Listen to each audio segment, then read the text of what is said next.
Child actor boat murder, the tragedy of Skylar DeLeon. Hey everybody, if you're into stories that are strange, dark, and mysterious, this one's gonna hit you like a storm surge in the dead of night.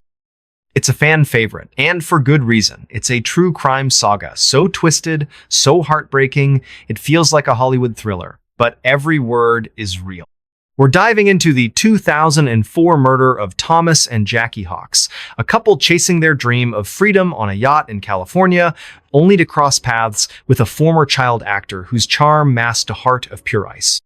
This is the story of Skylar DeLeon, a man who turned a sunny day on the water into a nightmare of betrayal and death.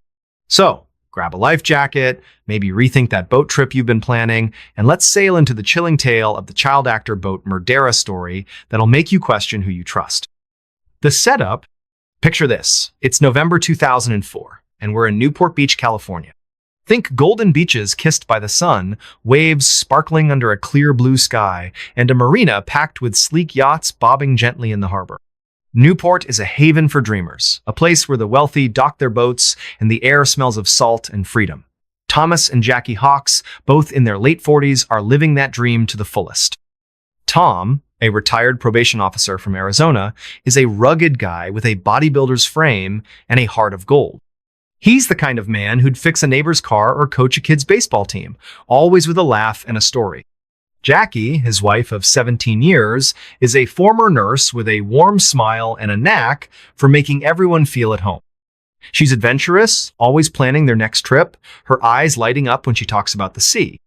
The Hawks have built a beautiful life together. They raised two sons, Ryan and Matt, in Prescott, Arizona, where Tom worked long hours in the justice system and Jackie cared for patients.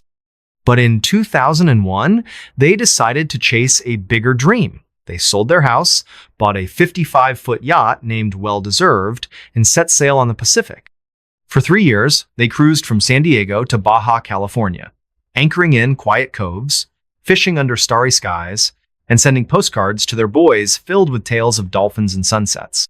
The yacht is their homia floating sanctuary with a cozy cabin, a galley stocked with Jackie's favorite recipes, and a deck where Tom polishes the rails with pride. It's not just a boat. It's their freedom, their second chapter. By 2004, though, life is pulling them back to land. Ryan, their eldest, and his wife are expecting their first child, the Hawks' first grandchild. Tom and Jackie want to be closer to family, to trade their sea legs for a nursery and Sunday dinners. They decide to sell Well Deserved, listing it for $400,000, hoping to find a buyer who love it as much as they do. They place an ad in a boating magazine, describing the yacht's pristine condition and their years of adventure. The calls start coming, but one stands out. Skylar DeLeon, a 25-year-old who claims he's flush with cash and eager to sail. Skylar's story sounds promising. He tells the Hawks he's a former child actor with a bit part in Mighty Morphin Power Rangers from the early 90s. Nothing major, just an extra in a few episodes, but enough to give him a touch of glamour. He says he's got money from his acting days and a trust fund, spinning tales of wanting well-deserved for a new life with his wife, Jennifer Henderson, and their two young kids. Skylar's charming, clean-cut with a boyish grin that puts people at ease. He's got a smooth way of talking, asking about the yacht's engines and fishing gear like he's been sailing forever. Tom and Jackie, trusting by nature, like him, immediately. They don't know Skylar's real story. A troubled childhood with an abusive father, a rap sheet for burglary and fraud, and a life spiraling out of control. He's drowning in debt, living in a cramped Long Beach apartment, and desperate for a way out. To him, the Hawks yacht isn't a dream, it's a payday. On November 6, Skylar and Jennifer visit the Hawks at Newport Harbor to see Well Deserved. Skylar brings a friend, John J.J. Jacobson, a hulking ex-convict with tattoos snaking up his arms. He introduces JJ as a business partner, saying he's helping finance the deal. The Hawks, ever hospitable, welcome them aboard, showing off the yacht's polished deck and cozy interior. Jackie offers iced tea, and Tom points out the fishing rods he's leaving with the boat. Skylar's enthusiasm seals the deal. He asks for a sea trial, a test run to prove the yacht's worth, set for November 15th. The Hawks agree, excited to pass their dream to someone who seems to love it as much as they do. They have no idea they're inviting a predator onto their boat. The betrayal. November 15, 2004 dawns bright and clear. Tom and Jackie meet Skylar, Jennifer, and JJ at the Newport Beach Marina, ready for the sea trial. A third man joins them, Alonzo McChain, a quiet, nervous guy Skylar introduces as a friend helping with the purchase. The Hawks don't think much of it. They're focused on showing off well-deserved. Tom takes the helm, guiding the yacht out of the harbor, the Pacific stretching endlessly before them. Jackie gives a tour, pointing out the galley where she cooked for Tom, the bunk where they'd read late into the night. The mood is light, almost festive, as the yacht cruises past Catalina Island, the coastline a distant shimmer. But Skylar's not here to buy. His plan, hatched with Jennifer and JJ, is cold and calculated, overpower the Hawks, force them to sign over the yacht's title, drain their bank accounts, and make them disappear. McChain, a former co-worker of Skylar's, is roped in as extra muscle, promised a cut of the profits. Skylar's broke, his dreams of wealth long gone, and he sees well-deserved as a ticket to million-sell the yacht, clean out the Hawks' savings, and vanish to Mexico. As the yacht drifts 20 miles offshore, far from prying eyes, Skylar gives the signal. JJ, a 6'4" gang member with a rap sheet for robbery, pulls a handgun from his jacket, pointing it at Tom's chest. "Don't move," he growls. Jackie gasps, her hands flying to her mouth. Tom, a former probation officer who's faced down tough guys before, tries to stay calm, stepping in front of Jackie. "Let's talk about this," he says, but JJ shoves him to the deck, zip-tying his wrists. Skylar grabs Jackie, binding her hands, his charming smile replaced by a cold glare. The Hawks are forced into the cabin, the yacht's cozy interior now a prison. McChain hovers nervously, his eyes darting, later claiming he was too scared to stop it. Skylar demands the yacht's paperwork, screaming at Tom to sign over the title. He wants their bank details, 2 pins, passwords, everything. Tom, trying to protect Jackie, complies, his hands shaking as he signs the documents. Jackie, tears streaming down her face, begs, "Please, we have a grandson coming. Just let us go." Skylar's unmoved, his voice flat. "You're not going anywhere," he says. They force the couple to reveal their bank account access, Skylar meticulously noting every detail. The Hawks, realizing the depth of the betrayal, cling to each other, their fear palpable in the cramped cabin. As night falls, the yacht drifts in open water, the stars hidden by clouds. Skylar and JJ drag Tom and Jackie to the deck, their wrists and ankles bound to a 55-pound anchor from the yacht's storage. The couple, knowing what's coming, hold each other tightly, whispering words of love. Tom murmurs, "I'm sorry, babe." And Jackie replies, "We'll be okay." Skylar, showing no mercy, orders JJ to act. With a shove, the Hawks are thrown overboard, the anchor pulling them into the Pacific's depths. Their screams are brief, swallowed by the waves. Well-deserved sails on, the conspirators silent, the ocean erasing their crime. The investigation, the Hawks vanish, but it takes days for anyone to notice. Skylar moves fast, forging the title to sell well-deserved through a broker for $360,000. He and Jennifer drain the Hawks' accounts, withdrawing $50,000 in cash and wiring more to a bank in Mexico where they plan to flee with their kids. Skylar throws parties in Long Beach, flashing cash and boasting about his new yacht. He tells friends he's starting a charter business, his Power Rangers past adding a veneer of credibility. But the Hawks' family grows worried. Ryan, expecting a call about his newborn son, can't reach his parents. Their phone goes to voicemail, their emails unanswered. By late November, he contacts the Newport Beach Police Department, reporting them missing. Detective Dave Byington, a seasoned cop with a nose for foul play, takes the case.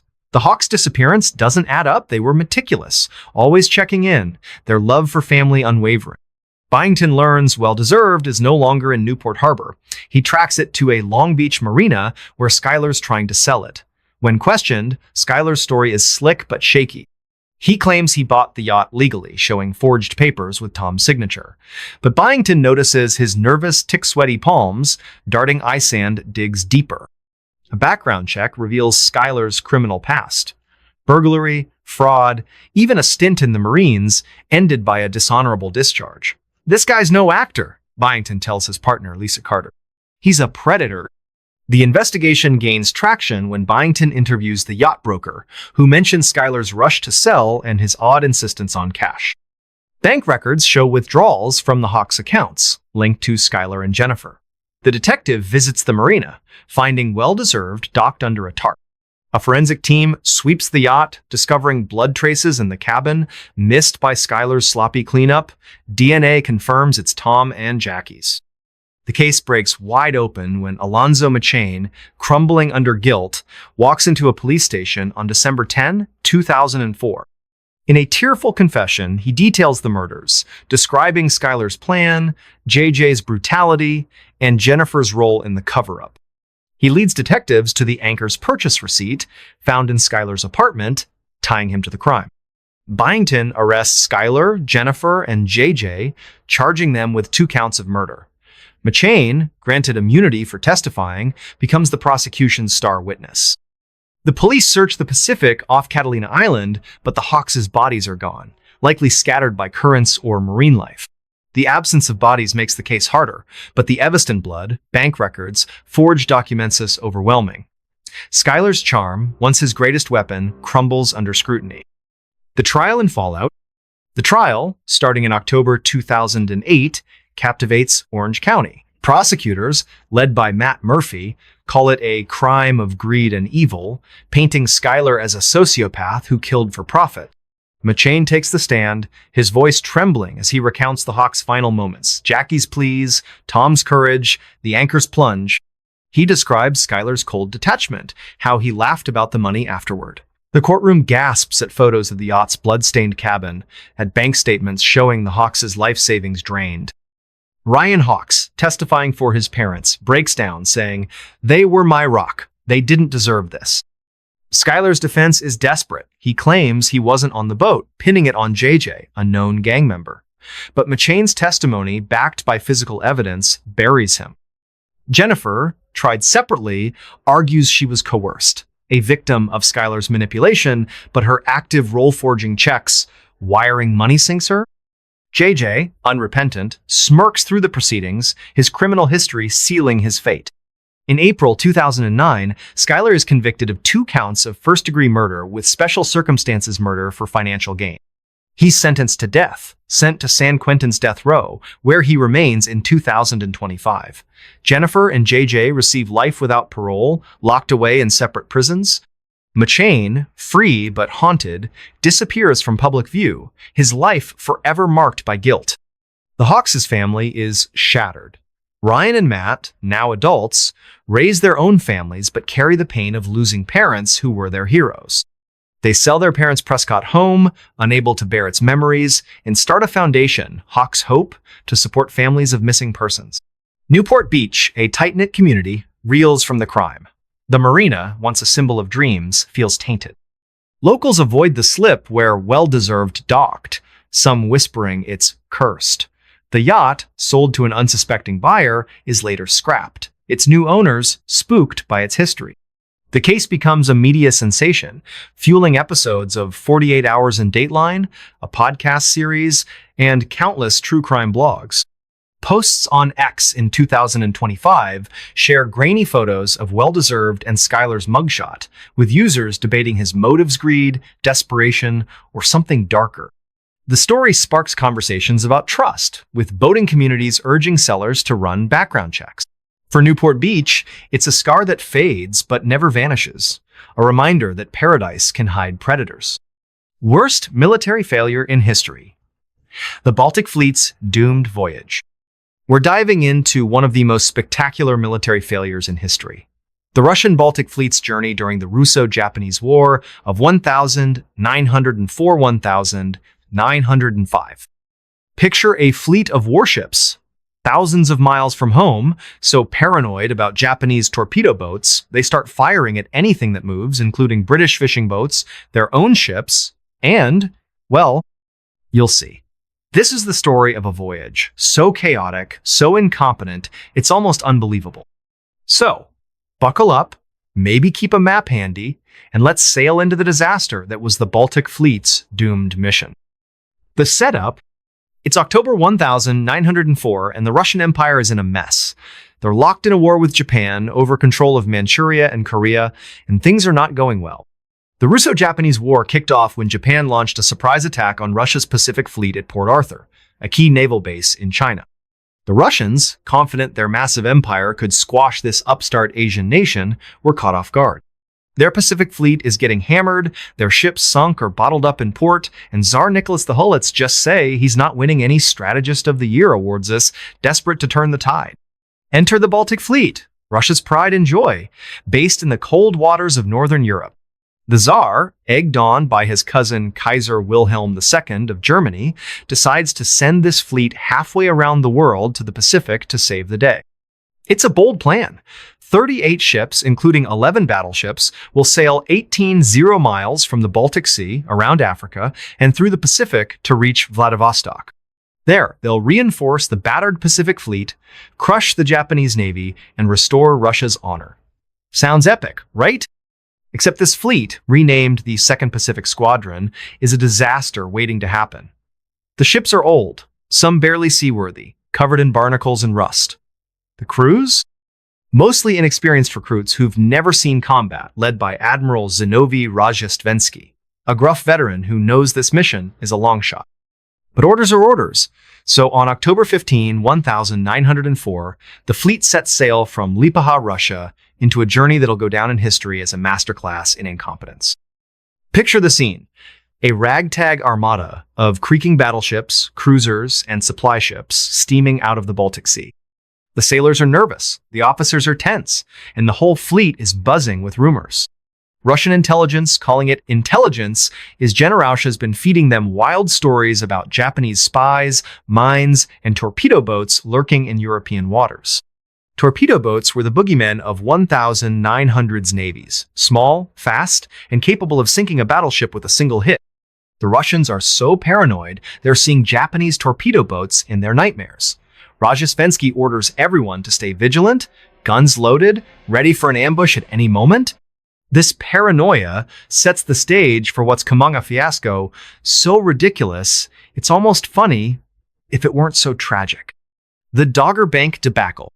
The fleet's first major blunder happens just a week into the voyage, in the North Sea near Dogger Bank, off the coast of England.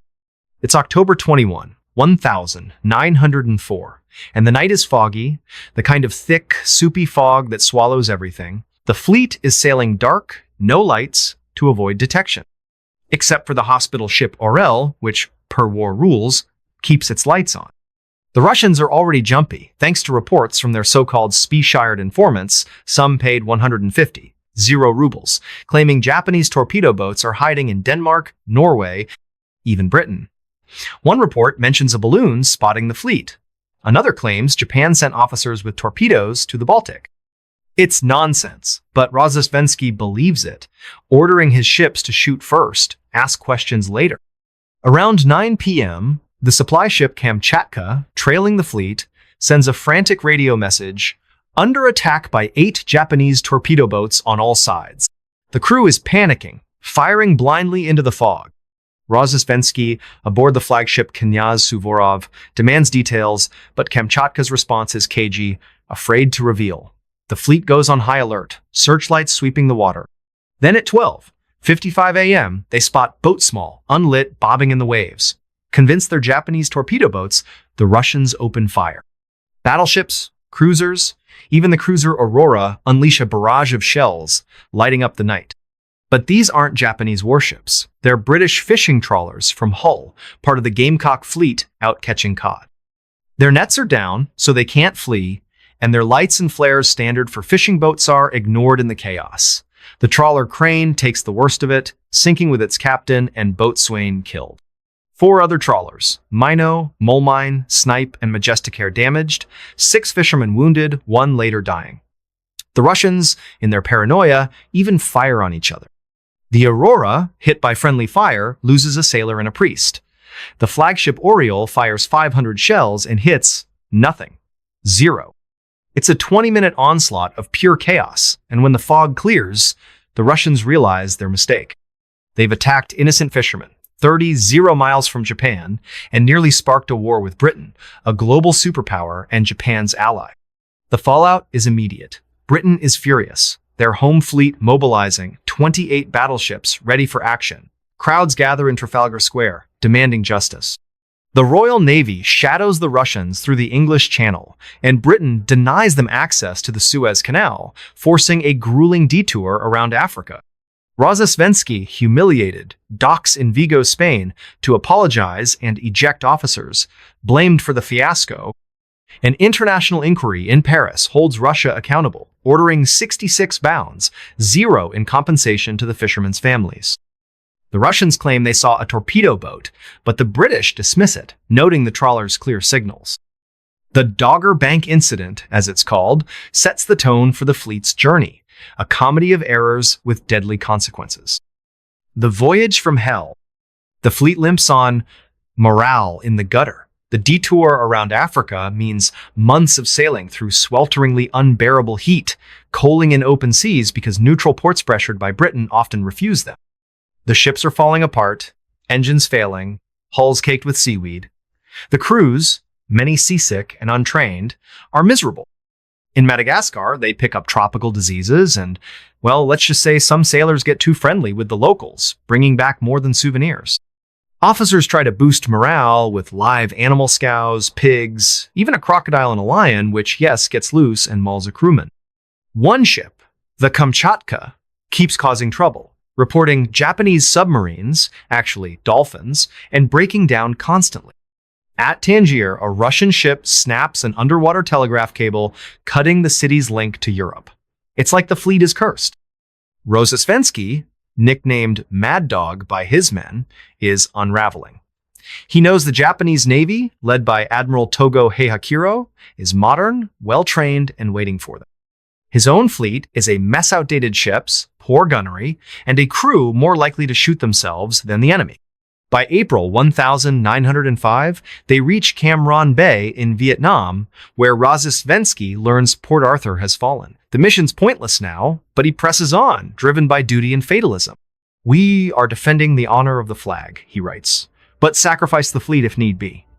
The sailors, exhausted and sick, sense doom. One officer, Vladimir Semenov, later writes, "Every night we thought, tonight the torpedo boats will come." The Battle of Tsushima. On May 27, 1905, the fleet reaches the Tsushima Strait between Korea and Japan. They're so close to Vladivostok, just a few hundred miles away, but the Japanese know they're coming. The Russian hospital ship Orel, still burning its lights, is spotted by the Japanese cruiser Shinano Maru. The Russians, mistaking it for one of their own, radio their position and battle plan.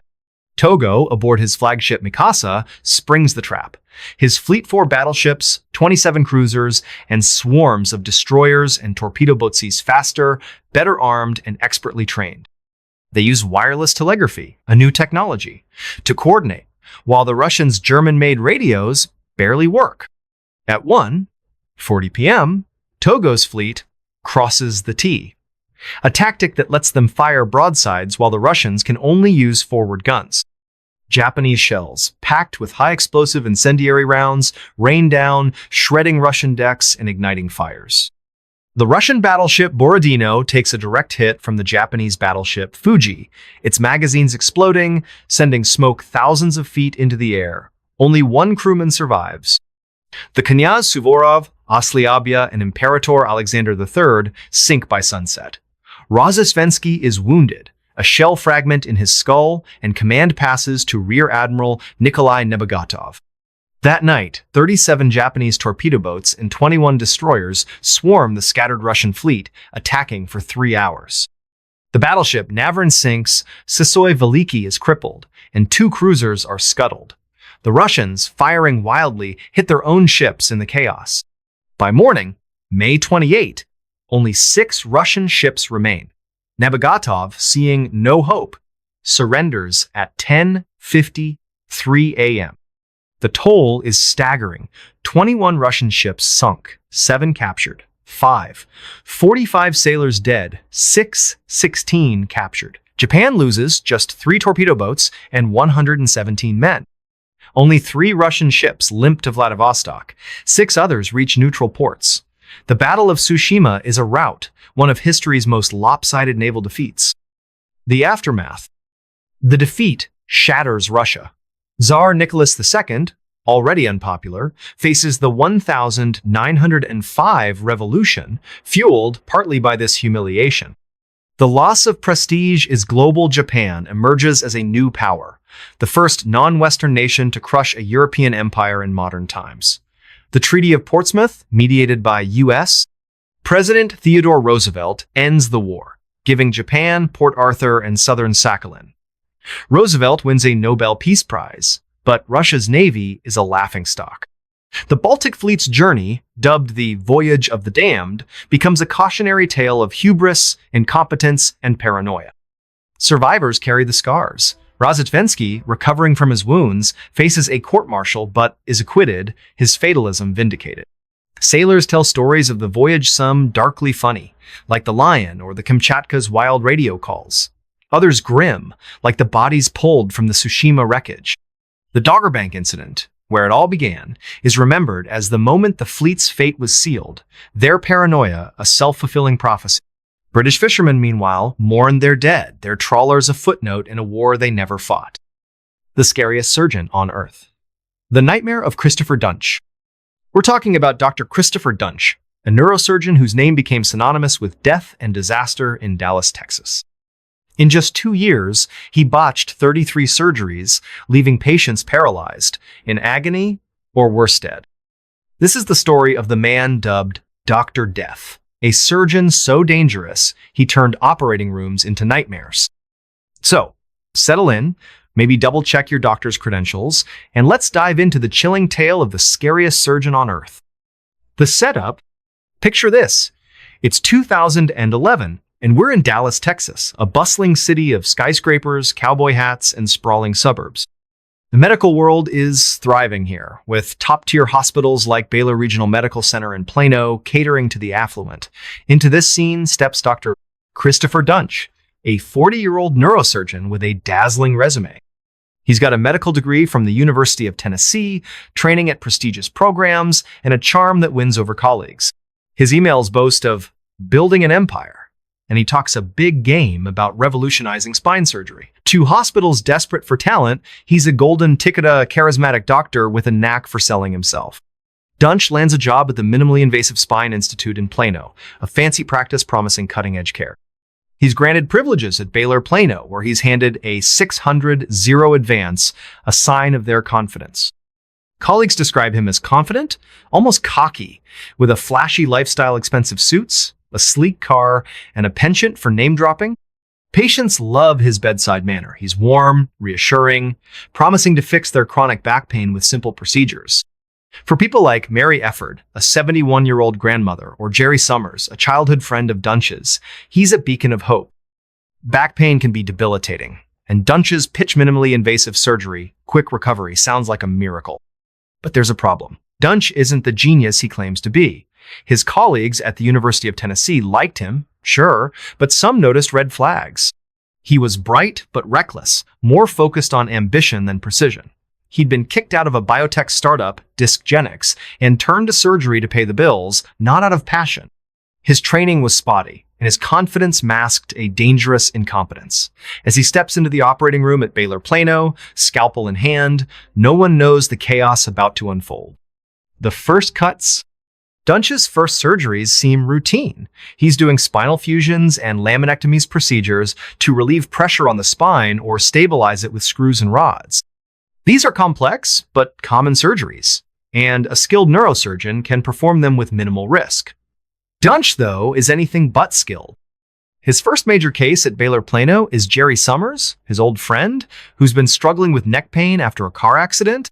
Jerry trusts Duntsch completely, joking about their college days as he's wheeled into the OR in August 2011. What happens next is a nightmare. In the operating room, Duntsch starts the procedure, but things go wrong fast. He misplaces screws, drills too deep, and damages nerves in Jerry's neck. Blood pools in the surgical field, obscuring his view, but Duntsch keeps going, ignoring the warnings from the assisting vascular surgeon, Dr. Mark Hoyle. By the time he's done, Jerry's spine is a mess. He wakes up in agony, unable to move his arms or legs. Duntsch tells him it's just swelling, but Jerry is quadriplegic. His life changed forever. Hoyle, shaken, later testifies that Dunch's work was like a child playing with tools. Jerry, confined to a wheelchair, never walks again. The botched surgeries pile up. Kelly Martin, a 55-year-old wife and mother, comes to Dunch for a simple spinal fusion to ease her back pain. During the procedure, Dunch cuts into her spinal cord, causing massive bleeding. She loses so much blood that she goes into cardiac arrest on the table and dies. Dunch blames the anesthesiologist, but the hospital staff are horrified. Another patient, Barry Morgoloff, wakes up with worse pain than before, his spine riddled with misplaced hardware. Dunch's screws are so poorly placed, they're described as floating in tissue, causing nerve damage. Patient after patient leaves his OR in worse shape or doesn't leave at all. By late 2011, whispers are spreading among Baylor Plano staff. Nurses notice Dunch's hands shake during surgery, his decisions erratic. He operates on the wrong vertebrae, leaves surgical tools inside patients, and ignores basic protocols. One nurse later recalls watching Dunch hack away at a patient's spine like he was chopping wood. Colleagues like Dr. Randall Kirby, a vascular surgeon, are alarmed. Kirby meets Dunch at the scrub sinks and finds him arrogant, boasting about his skills while dismissing concerns. Kirby starts documenting the disasters, knowing something's deeply wrong. The body count rises. In 2012, Dunch moves to Dallas Medical Center, another hospital eager for a neurosurgeon. The pattern repeats. He botches a surgery on 71-year-old Mary Efford, a feisty grandmother seeking relief from back pain. Dunch places a screw through her spinal cord, severs nerves, and leaves bone fragments in her soft tissue. Mary wakes up, paralyzed from the waist down, her dreams of an active retirement shattered. Dr. Robert Henderson, a veteran surgeon called to fix the damage, is stunned when he sees her x-rays. "It was like a bomb went off in her spine," he later says. Henderson and Kirby, now allies, start compiling evidence determined to stop Dunch. But Dunch keeps operating. At Dallas Medical, he maims Floella Brown, a 64-year-old woman, by nicking an artery during surgery, causing a massive stroke. She dies days later. Another patient, Jeff Glidewell, nearly bleeds out when Dunch punctures a major blood vessel. Glidewell survives, but is left with chronic pain. By now, Dunch's tally is grim. 33 botched surgeries, at least 2 deaths, and dozens of patients paralyzed or in agony. Staff describe him as detached, even callous, blaming complications on patients or equipment. Some suspect he's using drugs cocaine, maybe based on his erratic behavior and glassy eyes, though no definitive proof emerges.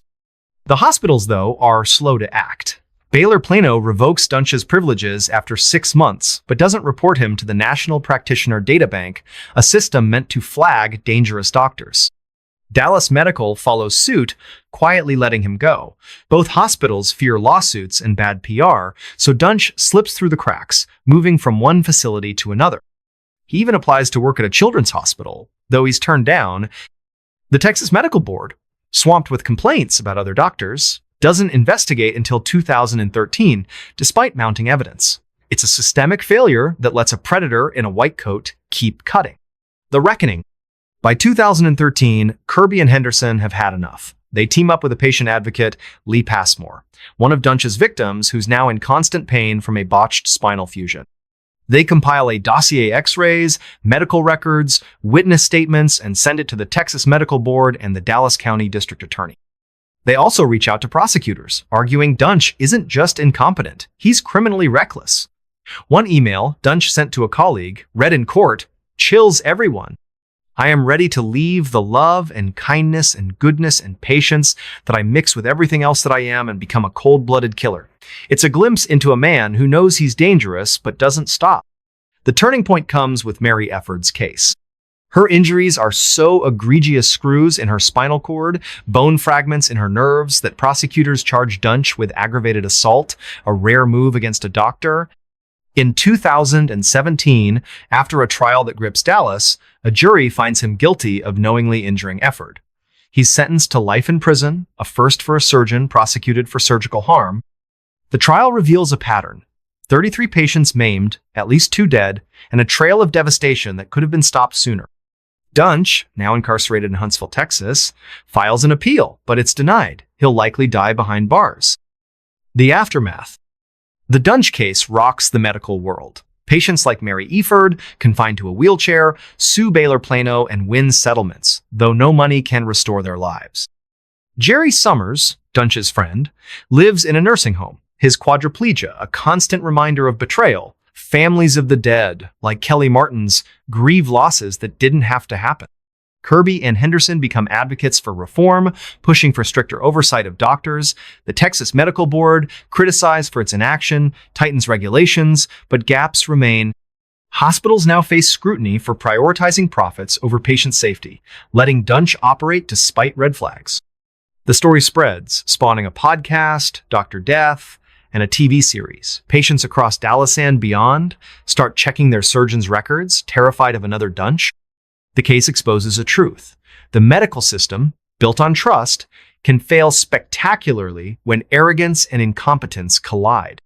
Dunch wasn't a serial killer in the traditional sense, but his scalpel was as deadly as any weapon, wielded with a chilling disregard for human lives. Cocaine Bear, the wild true tale of a drug-fueled rampage. Hey everybody, we're diving into the crazy true story of a bear, a duffel bag full of cocaine, and a drug smuggling operation gone so wrong it became legend. This is the story of the Cocaine Bear, a 1,985 incident that left cops, scientists, and a small Georgia town scratching their heads. So, grab a soda, maybe steer clear of any duffel bags in the woods, and let's dive into a tale that's as hilarious as it is jaw-dropping. The setup. Picture this. It's September 1985, and we're in the Chattahoochee National Forest, a sprawling wilderness in northern Georgia. Think dense pine forests, rolling hills, and streams cutting through misty valleys. It's the kind of place where hikers come for peace, hunters track deer, and locals know every trail like the back of their hand. But this quiet corner of the South is about to become the stage for one of the weirdest stories in American history. Our tale starts thousands of miles away, in the skies above Tennessee. Andrew Thornton II, a 40-year-old former narcotics cop turned drug smuggler, is flying a small Cessna 404 loaded with 40 duffel bags of pure Colombian cocaine, about 880 pounds, worth millions on the street. Thornton's no small-time crook. He's a Kentucky blue blood, a lawyer, and a paratrooper who went rogue after leaving law enforcement.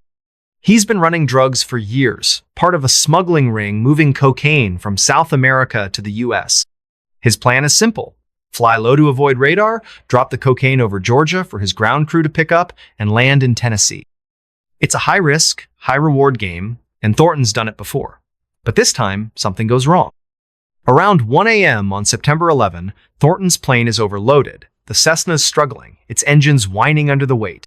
Thornton, wearing a bulletproof vest, night vision goggles, and a parachute, starts shoving duffel bags out the door, watching them plummet into the Georgia wilderness. But the plane's still too heavy, and he's losing altitude. In a panic, Thornton straps on a bag with 75 pounds of cocaine, about 15 million worth, and jumps, leaving the Cessna on autopilot. He's a trained paratrooper, so he figures he's got this. Except he doesn't. His parachute fails to open properly, maybe tangled or overloaded by the cocaine. Thornton plummets into a Knoxville, Tennessee neighborhood, landing in a driveway at 2116 Ferris Drive. He's dead on impact. His body sprawled next to the bag, cash and guns scattered around him. The Cessna crashes 60 miles away in North Carolina, empty. Back in Georgia, those duffel bags are scattered across the Chattahoochee Forest, hidden in the underbrush, waiting for Thornton's crew. But they're not the only ones about to find them.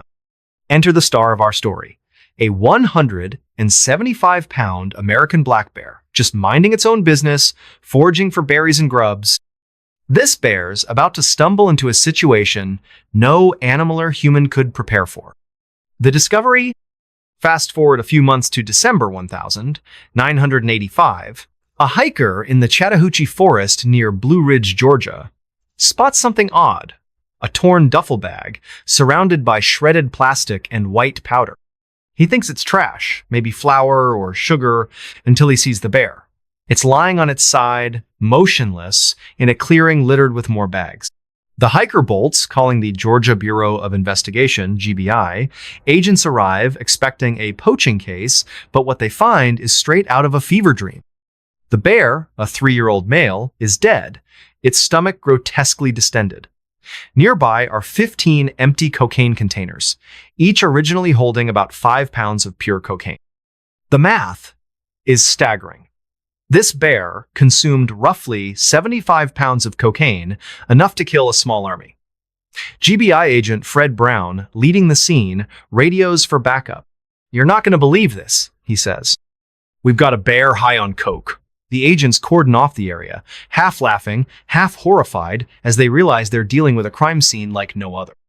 Dr. Kenneth Alonzo, a state medical examiner, performs the necropsy. The bear's stomach is packed with cocaine, its organs immense brain hemorrhages, liver failure, heart stopped cold.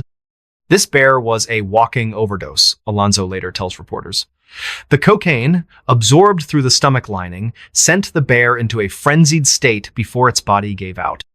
Agents pieced together the scene. The bear, likely drawn by the smell of the bags, tore into them, ingesting a lethal dose.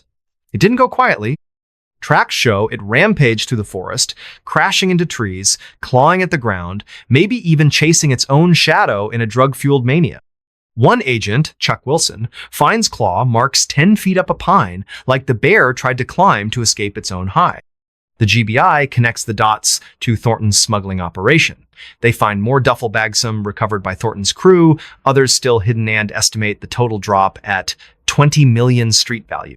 The bear, nicknamed Pablo Escobar by cheeky locals, becomes an instant legend. But the story doesn't end with a dead bear and a busted drug ring. Oh no. This is where it gets even weirder. The investigation.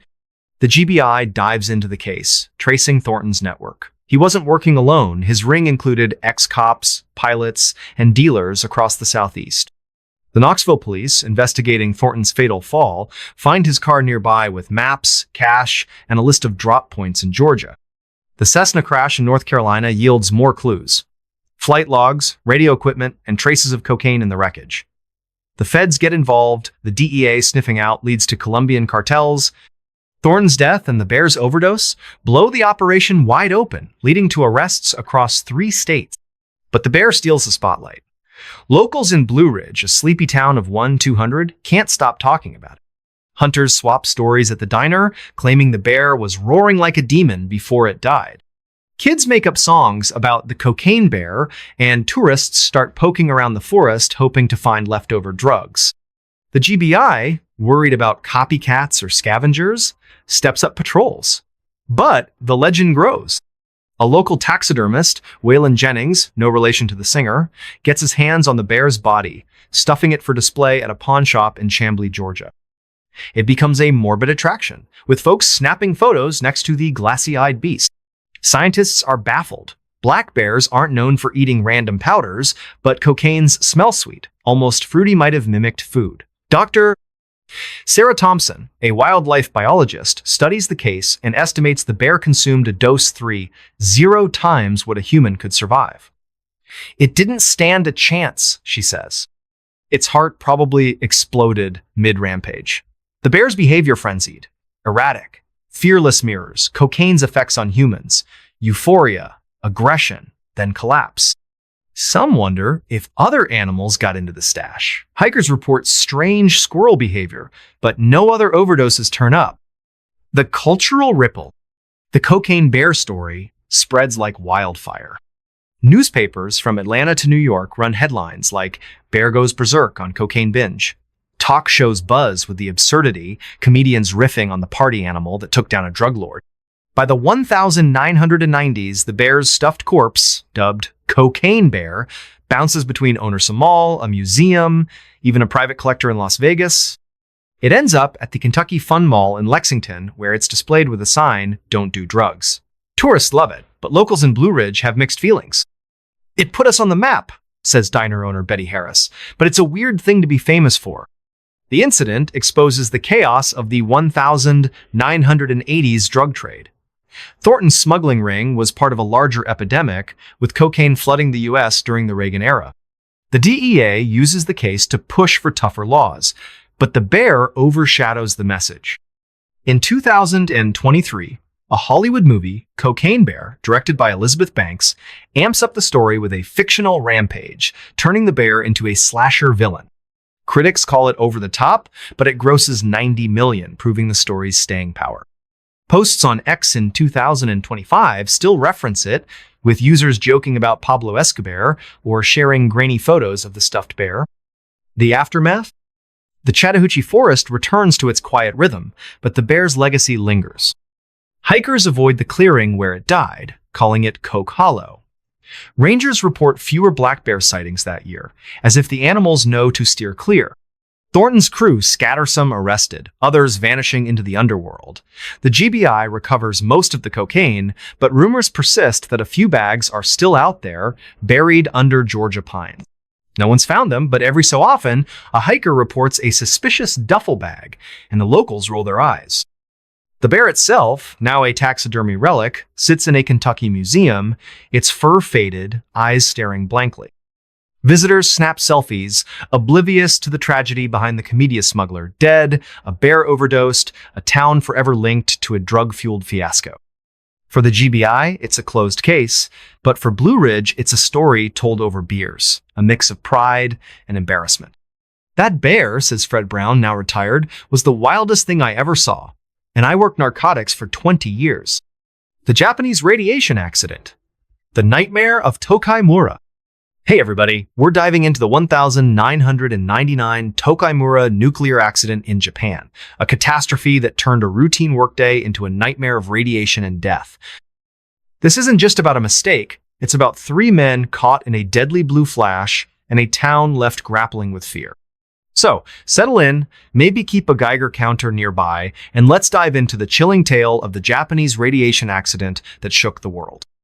The setup, picture this. It's September 30, 1999, and we're in Tokaimura, a quiet town about 80 miles northeast of Tokyo, Japan.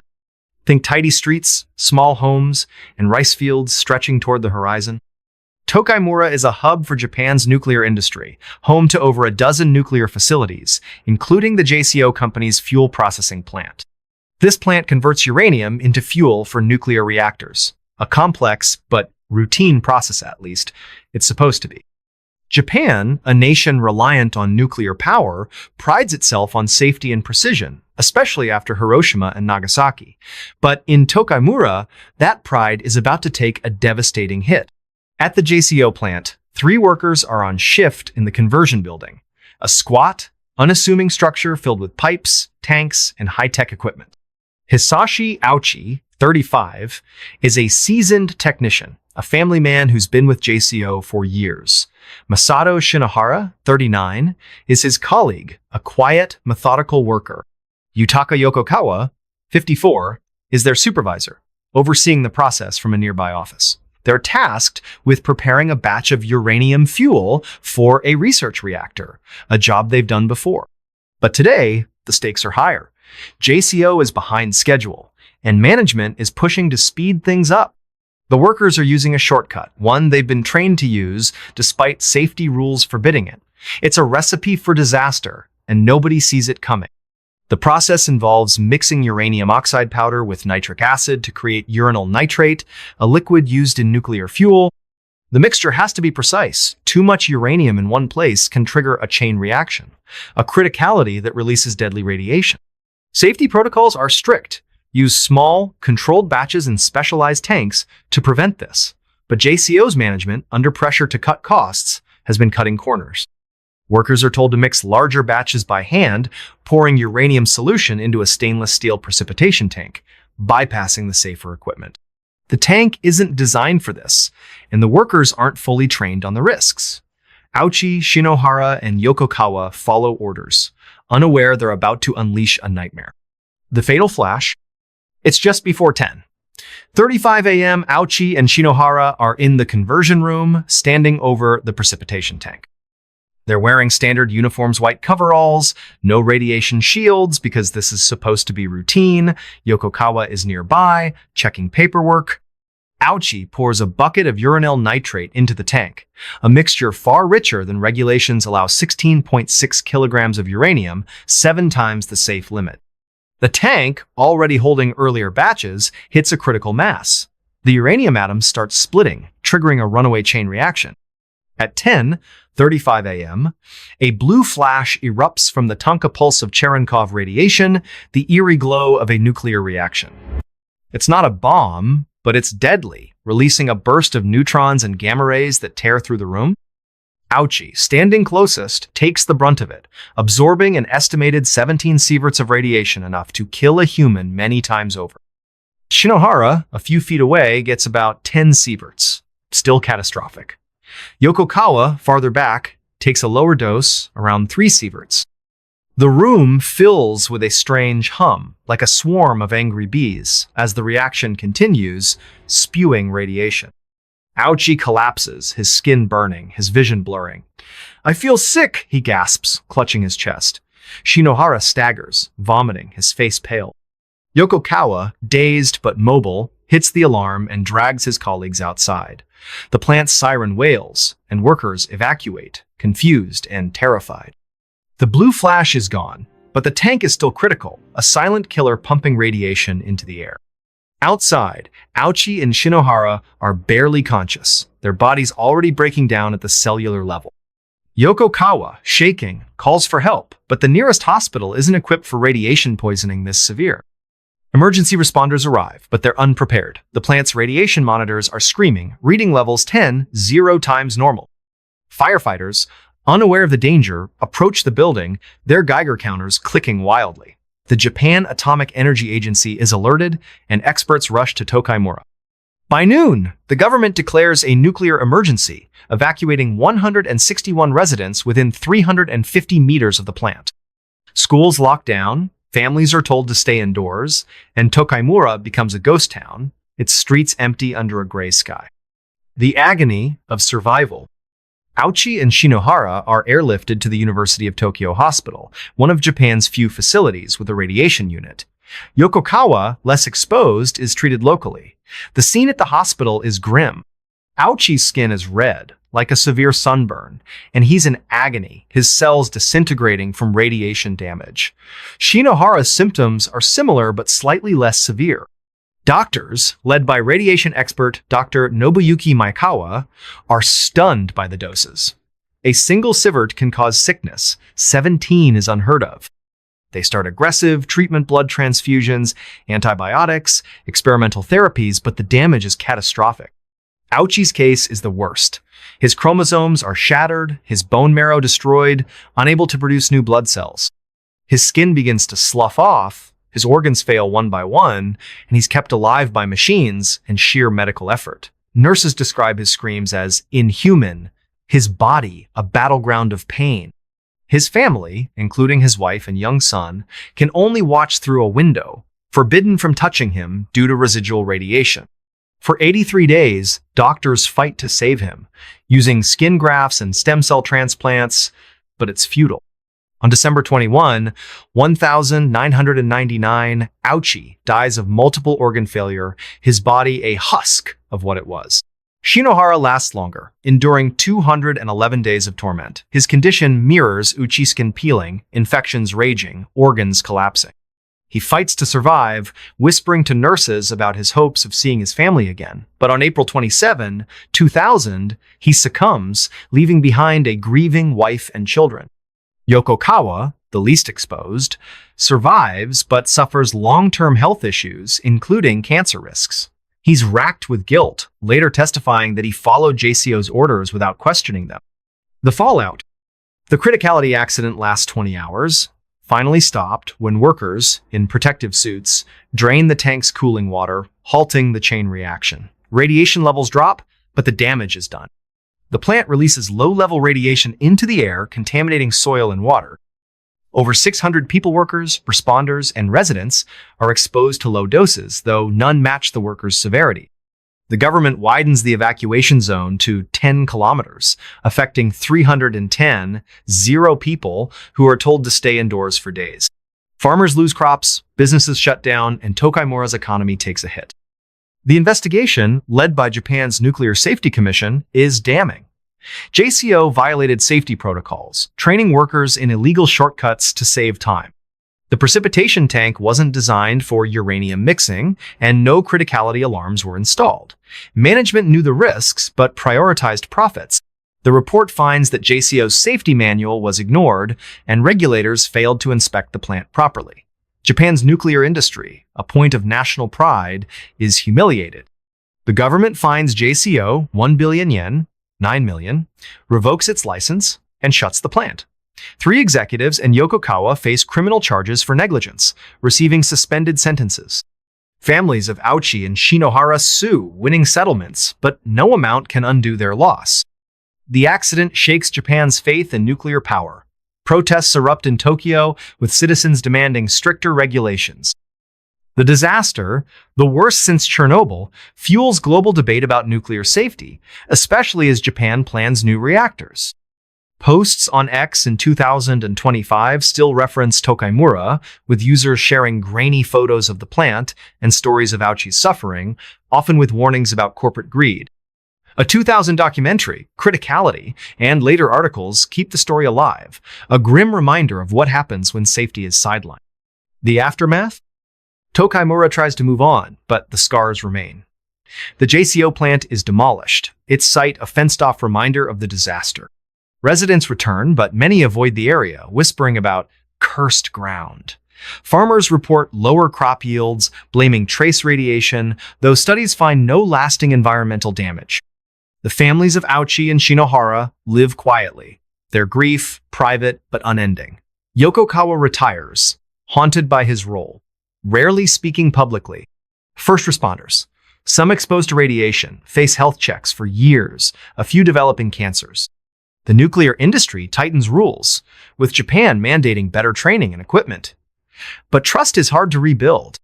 Fukushima, 12 years later, overshadows Tokaimura. But for those who remember, it's a wound that never fully heals. Locals like Hiroshi Tanaka, shop owner, sum it up. We thought nuclear was safe. Then we saw what it did to those men. The blue flash, a fleeting moment, becomes a symbol of human error and hubris. Twins, the body in the bathtub, the horrors of the Broken Arrow killings. Hey everybody, we're diving into the 2015 Broken Arrow killings in Oklahoma, where 2 teenage brothers turned their suburban home into a slaughterhouse, murdering 5 family members, including their twin siblings, in a plan so twisted, it defies belief. This is the story of Robert and Michael Bever and the nightmare they unleashed. So, settle in, maybe hug your loved ones a little tighter, and let's step into the chilling tale of the twins and the body in the bathtub. The setup, picture this. It's July 22, 2015, and we're in Broken Arrow, Oklahoma, a quiet suburb just outside Tulsa. Think tidy lawns, cul-de-sacs, and families grilling in their backyards. It's the kind of place where kids ride bikes until dark and neighbors wave from their porches. The Bever family lives in a 2-story house on Magnolia Court, a modern home with beige siding and a neatly trimmed hedge. David Bever, 52, is a tech consultant, a steady guy who works long hours to provide for his wife. April, 44, a devoted mom with a gentle laugh. They've got 7 kids, 5 boys and 2 girls, ranging from 18 to 2 years old. It's a big, bustling family, homeschooling their kids, keeping to themselves, but known as polite and unassuming by neighbors. At the heart of the family are the 2 eldest sons, Robert, 18, and Michael, 16, and their twin siblings, Christopher and Victoria, both 7. Robert's the quiet one, tall and lanky, with a sharp mind but a withdrawn demeanor. Michael's more outgoing, charming even, but there's a restlessness in it. The twins, Christopher and Victoria, are bright and bubbly, always drawing or playing together, their laughter filling the house. The younger kids, Daniel, 12, Matthew, 10, and Autumn, 2 are typical siblings, squabbling over toys but close-knit. The Bevers are religious, private, and seem to have it all together. But beneath the surface, something's festering. Robert and Michael, the eldest, are growing distant. They spend hours in their rooms, glued to computers, diving into dark corners of the internet forums about mass shootings, survivalist manifestos, and violent ideologies. Robert, the leader, becomes obsessed with notorious killers, idolizing figures like the Columbine shooters. He and Michael start talking about a grand plan, not just to kill their family, but to become infamous, to spark a killing spree across the country. They order knives and body armor online, amassing an arsenal in their bedrooms, hidden from their parents. David and April notice the boys' withdrawal, but chalk it up to teenage angst. They have no idea the storm brewing under their roof. On July 22, the plan comes to life. Robert and Michael decide tonight's the night. They've been plotting for months, fueled by resentment and a twisted desire for control. Their target, their entire family, starting with their parents and the twins, who they see as obstacles to their freedom. The Bevers home, once a place of love, is about to become a crime scene unlike anything Broken Arrow has ever seen. The massacre. It's just after 11 p.m., and the house on Magnolia Court is quiet. The younger kids are asleep, the twins tucked into their shared room, their drawings pinned to the walls. David's in his office, working late, while April's in the living room, folding laundry. Robert and Michael, hearts pounding, grab their knife-shunting blades, ordered from a shady website, and slip downstairs. They've rehearsed this, their movements deliberate. Robert, the mastermind, takes the lead, his face blank but eyes burning with purpose. They start with April. Robert approaches her, pretending to ask about dinner, then lunges, stabbing her in the chest. April screams, a sound that cuts through the house, but it's too late. Michael joins in, slashing wildly. April fights back, her nails clawing at Robert's arms, but the brothers overwhelm her. She collapses in a pool of blood, her body crumpling onto the living room rug. David, hearing the commotion, rushes in, only to be ambushed. Robert drives a knife into his back, and Michael tackles him, stabbing repeatedly. David, a strong man, tries to fight, shouting for the kids to run, but he's no match for the frenzy. He falls, his blood soaking the carpet. The twins, Christopher and Victoria, wake to the noise. They creep to their door, peering into the hallway, their small faces pale with fear.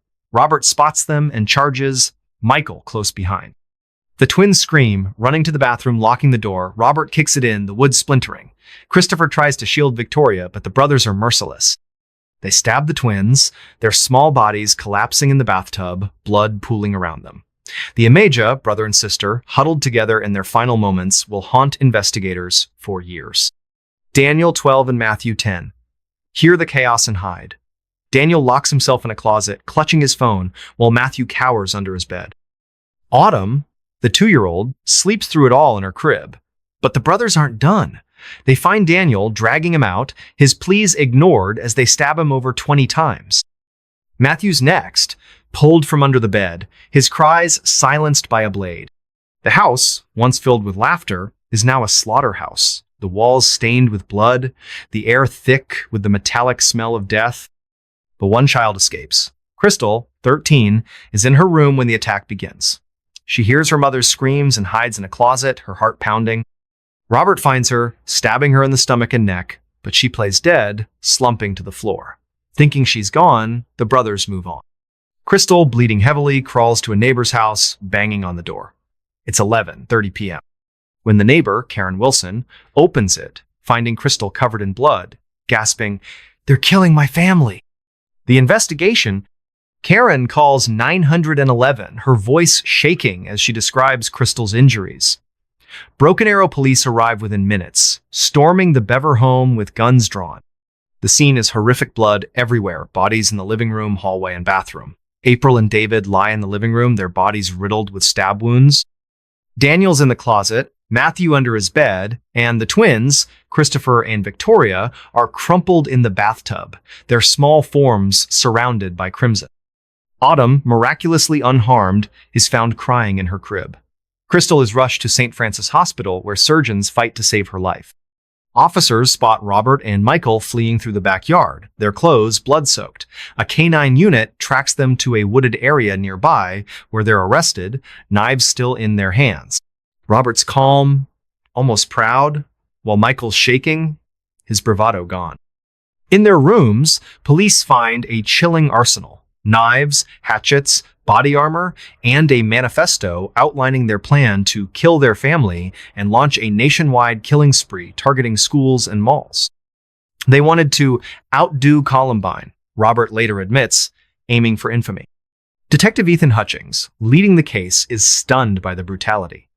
"I've seen a lot," he tells reporters, "but nothing like this." The investigation reveals a chilling picture. Robert, the ringleader, was obsessed with violence, spending hours on dark web forums, watching videos of mass shootings. Michael, more impressionable, followed his brother's lead, drawn into the fantasy of power. Their parents, strict but loving, had no idea of the weapons or plans hidden upstairs. Crystal, recovering in the hospital, tells police the brothers had been acting strange for months, talking about starting a revolution. She'd overheard them but thought it was just talk. The crime scene yields mountains of evidence: bloody knives, fingerprints, and the manifesto, written in Robert's scrawl.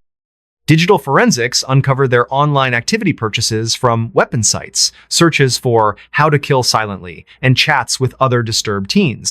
Neighbors, shocked, say the Bevers seemed normal, though the boys were quiet, maybe a little odd.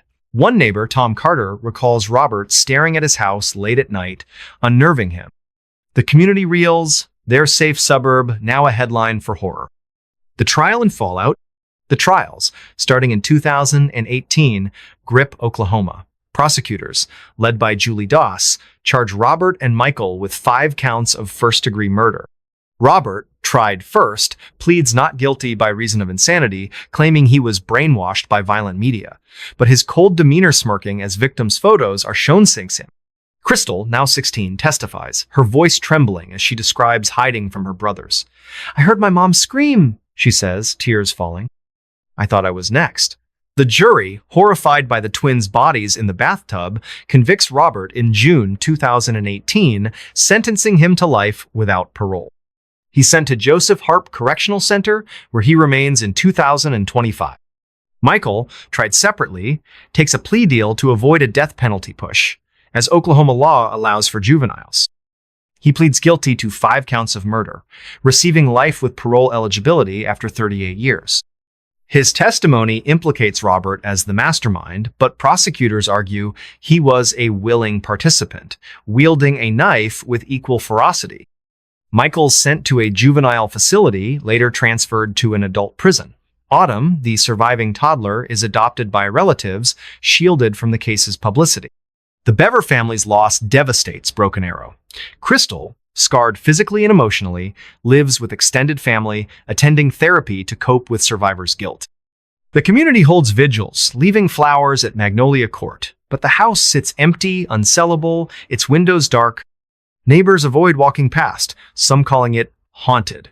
The case fuels national debates about homeschooling, mental health, and internet radicalization, with posts on X in 2025 sharing crime scene photos and clips of Robert's chilling court statements. The story becomes a true crime staple, featured on 2020, Dateline, and podcasts like Crime Junkie. Experts point to the brothers' isolation, lack of oversight, and access to violent content as factors, but no one fully explains why they turned on their family, especially the twins. The image of Christopher and Victoria in the bathtub clinging to each other becomes a symbol of the tragedy's heart-wrenching cruelty. The man who knocks at windows, the terror of the Night Stalker.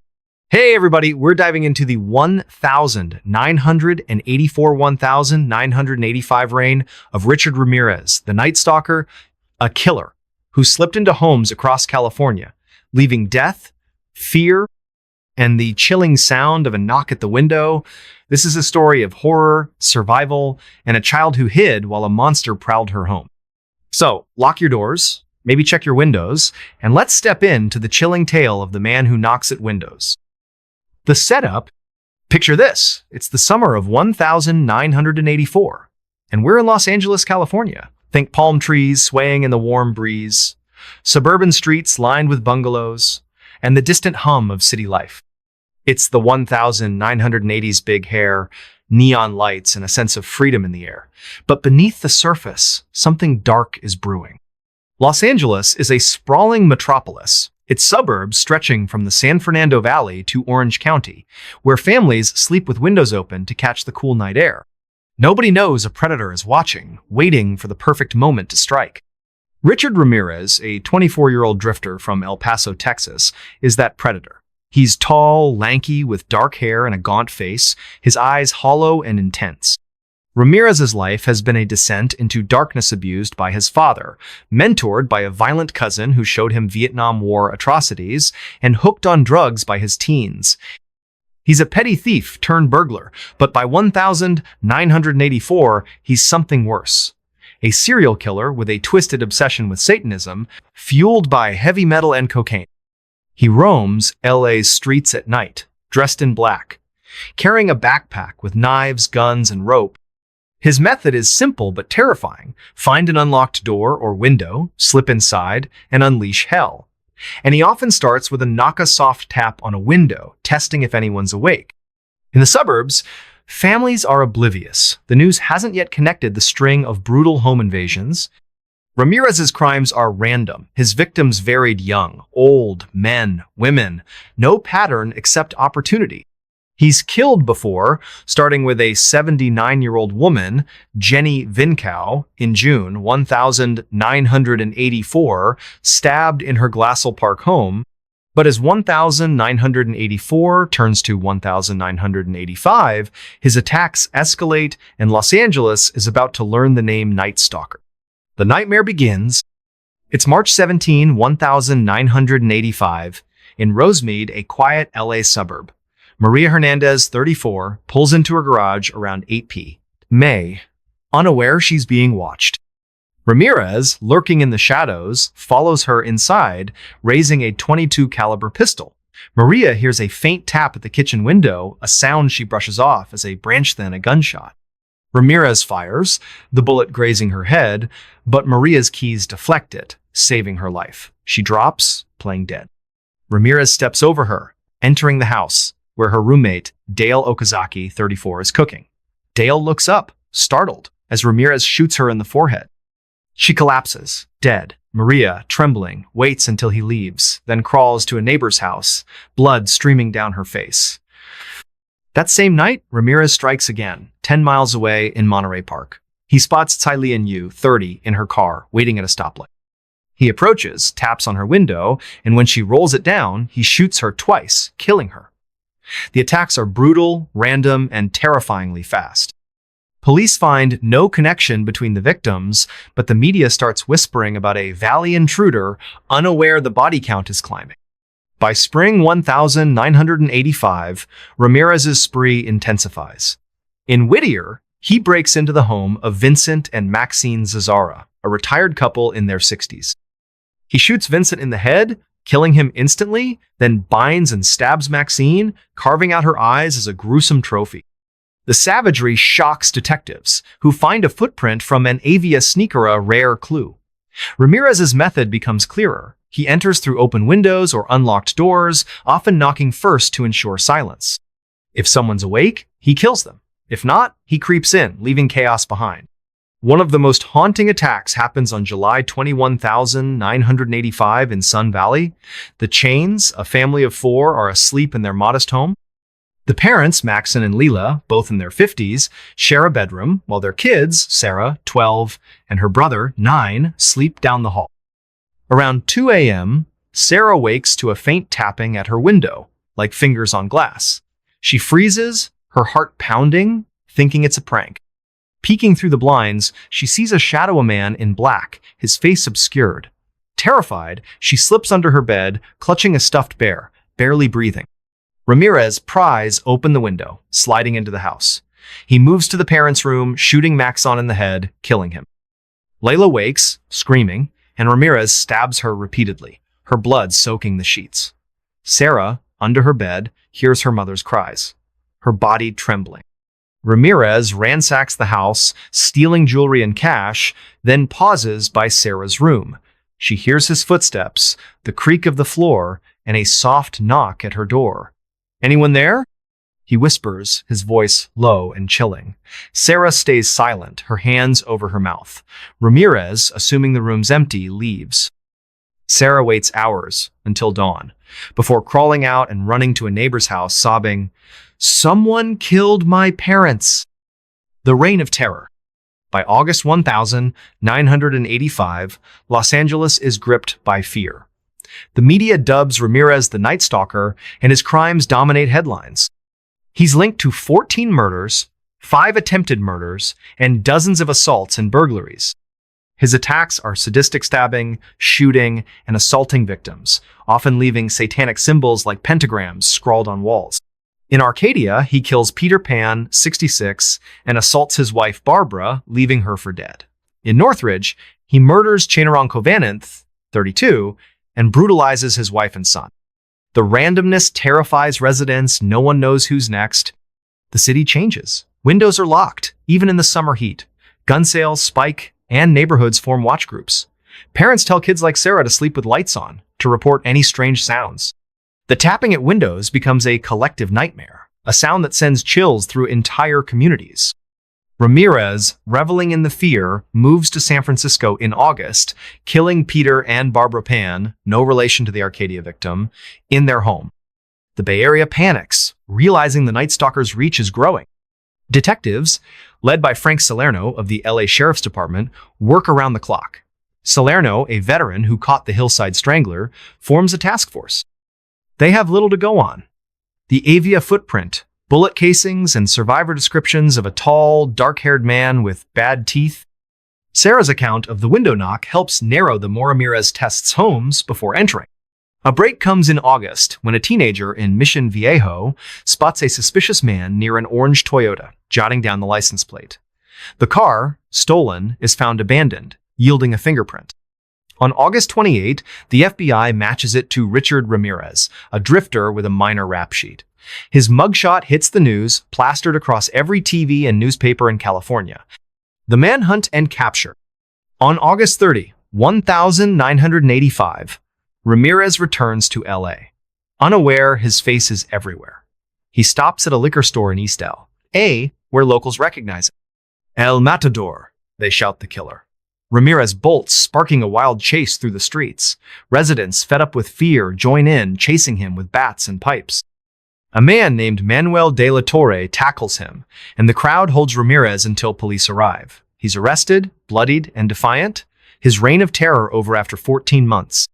The trial, starting in 1988, is a circus. Ramirez, reveling in the spotlight, flashes satanic symbols and taunts the court. "You don't understand me," he sneers.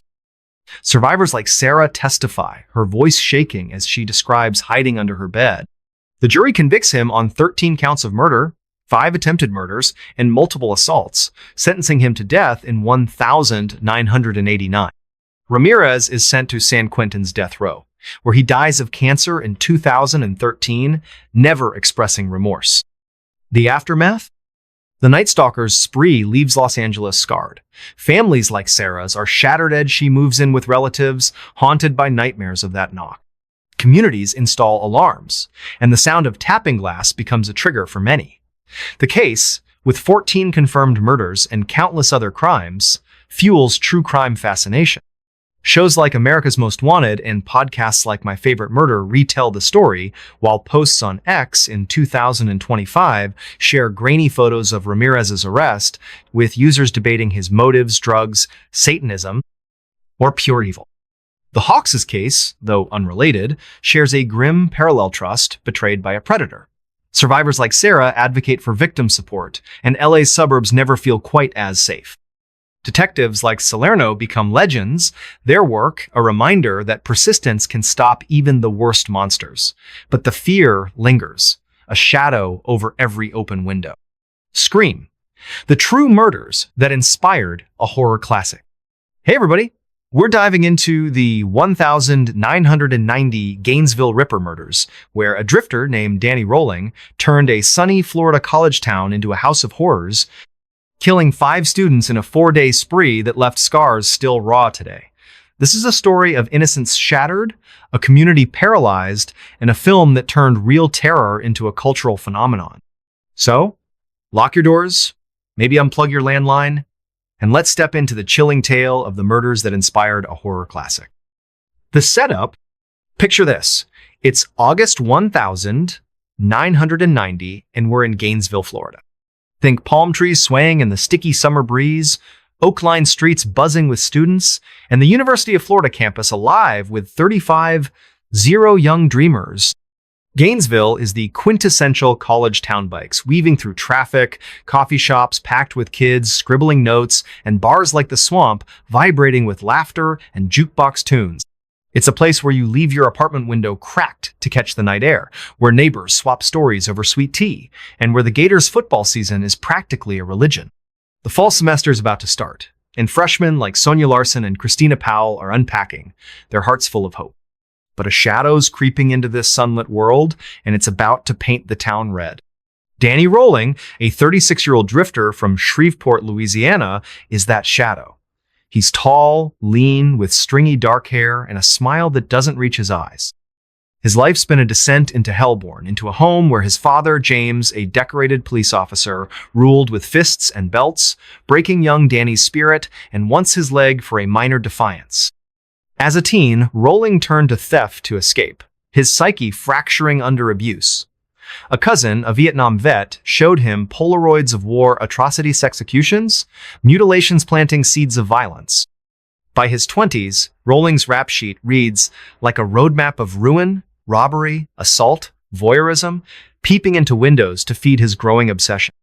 In May 1990, during a fight in Shreveport, he shoots his father in the head, leaving him critically injured but alive. With Louisiana police closing in, Rolling bolts to Florida, landing in Gainesville with nothing but a duffel bag stuffed with a hunting knife, duct tape, a ski mask, and a .38 revolver.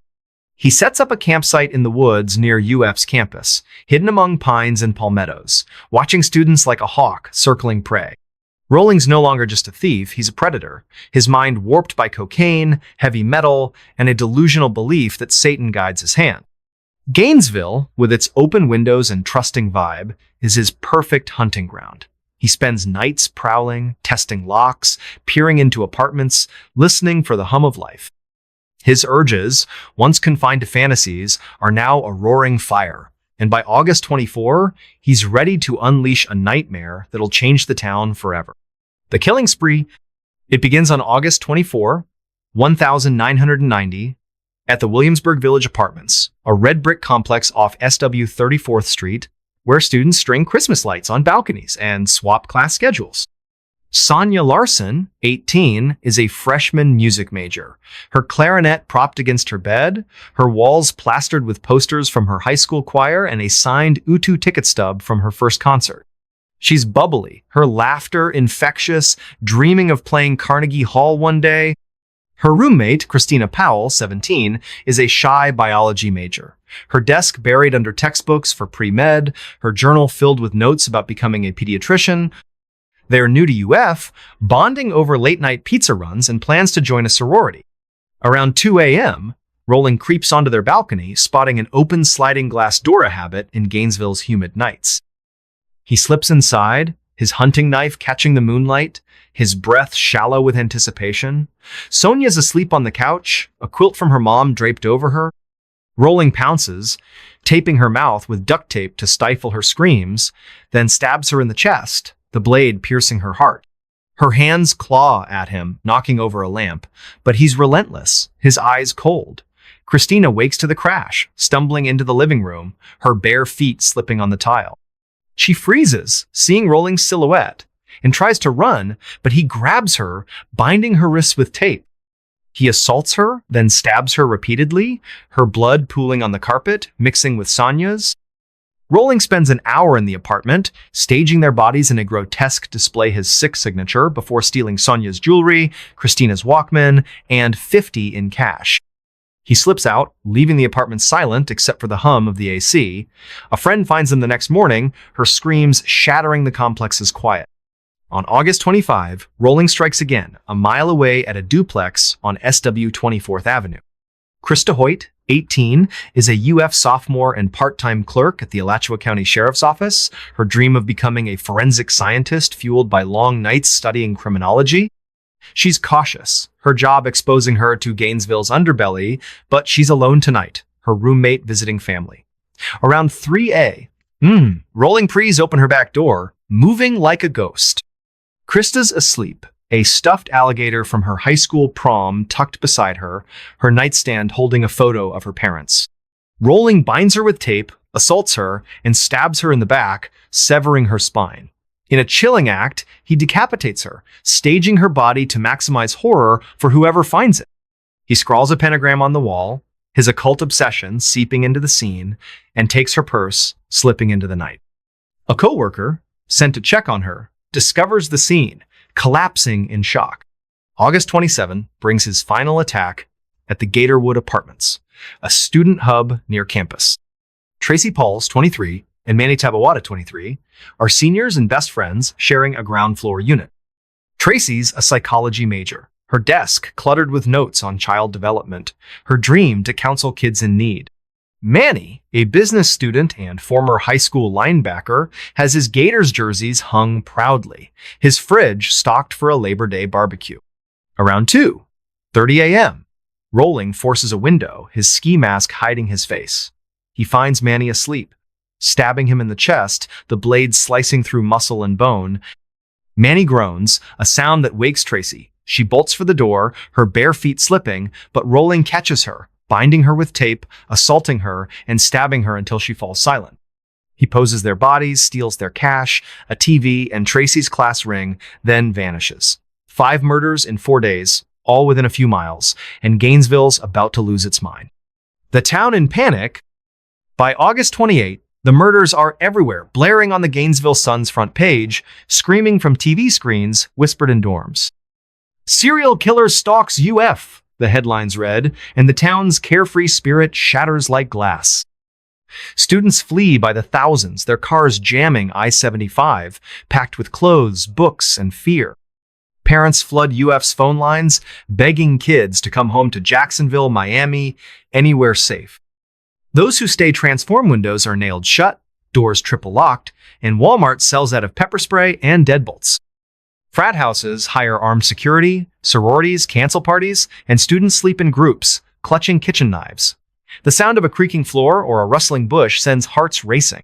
Lisa Carter, a 19-year-old junior, later tells reporters, "I slept with a bat under my bed. Every shadow was him."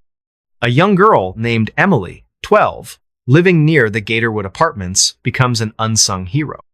On August 26, she's babysitting her 8-year-old brother Tommy while their parents work late at a diner.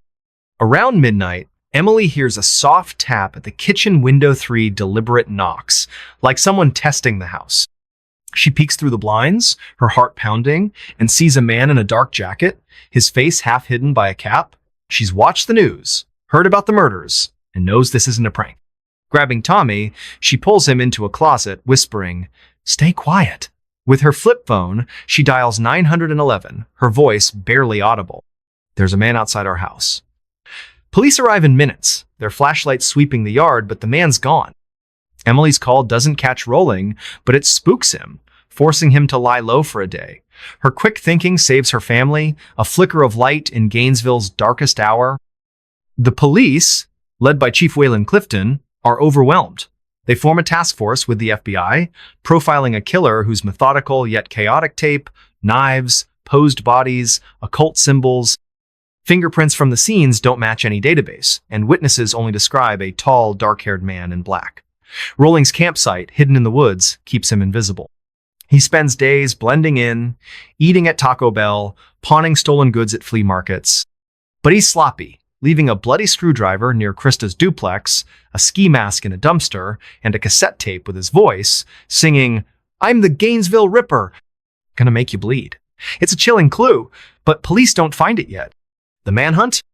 The investigation grinds on, with 500 leads, and no answers. Police canvass apartments, check alibis, and patrol campus 24/7.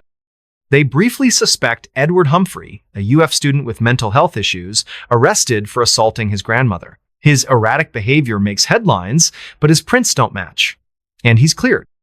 The real break comes in November 1990, when Rolling's arrested in Ocala, 40 miles south, for robbing a Winn-Dixie. His fingerprints, taken during booking, match the Gainesville scenes. Detectives raid his campsite, finding the screwdriver, a bloody knife, and the cassette tape. The tape, played later in court, sends chills through listeners' Rolling's voice, raw and unhinged, confessing his crimes in song. In custody, Rolling's a ghost of a Mongaunt, defiant, claiming Satan told him to kill. He confesses to the 5 murders, describing each in gruesome detail, his voice flat, almost bored.